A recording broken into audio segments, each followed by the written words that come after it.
সন্দেশখালীর নেজার থানার বয়ারমারি ২ নম্বর গ্রাম পঞ্চায়েতের চুচুড়া সহ বিভিন্ন জায়গায় মারধর, মাথা ফাটানো, এলাকায় সন্ত্রাস তৈরি করা, এমনকি পুলিশকে ঘিরে ধরে বিধরক, মারধর, মাথা ফাটিয়ে দেওয়ার অভিযোগে একাধিক ধারায় ৫ জনকে গ্রেপ্তার করেছে পুলিশ। তাদের আজ বসিরহাট মহকুমা আদালতে তোলা হবে।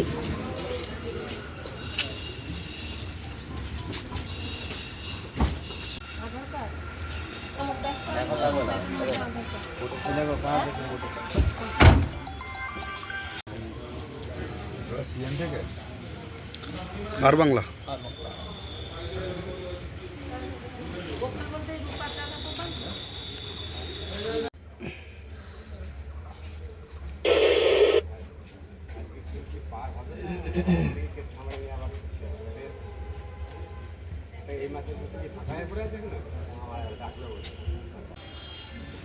চুচুড়ার বাড়ি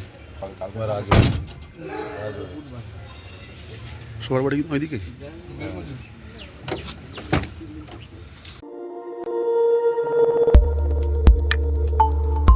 দেখতে থাকুন নিউজ প্রাইম টাইমস, আপনাদের সাথে, আপনাদের পাশে।